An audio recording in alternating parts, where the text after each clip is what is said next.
Boss Rex, you're saying na hindi naman kinakailangan mag-trim or let's say mag-redeem yung mga Filipinos investors in terms of US? Yes, I guess the indices are still doing well. Sabi nga ni Warren Buffett, di ba, wag mo nang bantayan yung ups and downs na yan. Tayaan mo na lang yung S&P 500 index. You will always do well.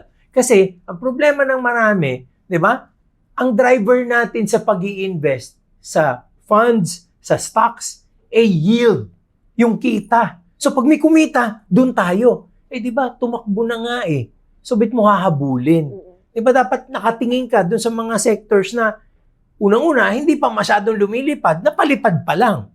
Or, hindi naman ibig sabihin, tanggalin mo yung lahat ng pera mo dyan kasi aakyat pa rin yan. Pero maaaring hindi na kasing laki ng dati. Ang laging attitude ko pag sinasabi ng mga taong magdadivest ako, unang tanong ko lagi dyan, saan mo ililipat?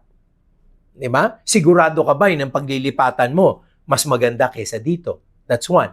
Second, when people take away their money, what's the biggest temptation? Magasta mo. O di lalong nagkawindang-windang yung iyong investment journey kasi tinanggal mo, ginasta mo, kumita ka nga, pero naubos naman, nagaste, di ba? And I guess the third, which is really a real risk for many of us, di ba? Pag nagdadivest tayo, di ba? Parang gusto kong isipin ng marami, yan ba yung perang makukuha mo, ilalagay mo sa iba, sigurado ka bang yung paglilipatan mas maganda? Di ba? Hindi lang yung paglilipatan mas maganda eh. Yung pagtatanggal mo, hindi ba, tanungin din natin yung sarili natin, okay, US versus Philippines, maganda pa rin ang US eh. Mag-i-invest ka pa ba? If the answer is yes, bet mo tatanggalin. If it's a good decision to stay invested. Di ba? So, kailangan, Risha, para sa akin, okay, gusto nating mag-diversify. Maglagay ka ng new money. Kasi yung iba, switch. Ang tanong, sinwitch mo lang eh. Ano yung total yan? Di ba yung pa din? Dapat nagdadagdag ka. On a consistent basis, you add on to your principal.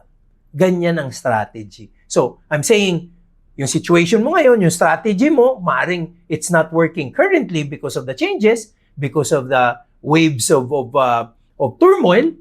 Pero teka lang, hayaan mo muna dahil baka bumalik at mag-recover yan, kawawa ka pag tinanggal mo. Pero dapat magpasok ka ng pera sa iba na pambalanse dun sa posisyon mo ngayon.